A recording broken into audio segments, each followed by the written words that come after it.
బర్ఖాదత్ అక్క ఇప్పుడు ప్రస్తుతం కాశ్మీర్ వెళ్ళిందంట. అదే భయమేస్తోంది. అందులో యుద్ధ వాతావరణం ఉన్నటువంటి సందర్భం. ఎందుకంటే మంచి జర్నలిస్టే. చాలా డీప్ స్పాట్స్‌కి కూడా వెళ్ళగలిగినటువంటి వాడు.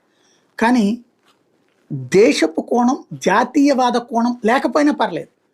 కానీ దేశానికి మన వల్ల అన్యాయం జరగకూడదు అన్నటువంటి ఆలోచన మిస్ అవుతుంది. ఓ పక్కన కాశ్మీర్‌లో అప్పట్లో కార్గిల్‌లో వార్ జరుగుతుంటే ఈవిడెళ్ళి లైవ్ ఇచ్చేది. ఎక్కడ సైన్యం ఉన్నారు, ఏమేం చేస్తున్నారు. కరెక్ట్‌గా అది అవతల ఉన్నటువంటి వాళ్ళు లైవ్ చూసి ఈవిడ అవతలకి వెళ్ళగానే పాకిస్తాన్ ఫ్లైట్స్ వచ్చి అక్కడ అటాక్ చేసి అలా ప్రాణాలు కోల్పోయారు. దాని తర్వాత అక్కడ సైనికాధికారులు ఎలా తెలుస్తుంది తాము ఉన్న ప్లేస్ అని గమనించి అప్పుడు బంద్ చేయించినటువంటి పరిస్థితి. ఆమెకు లైవ్లు ఇవ్వకుండా సెమీ లైవ్లు ఇవ్వమన్నారు. అంటే నువ్వు ముందు రికార్డ్ చేసుకుని వెళ్ళి ఆ తర్వాత లైవ్గా చెప్పుకో కావాలంటే అని చెప్పేసి తర్వాత కాపాడబడ్డారు.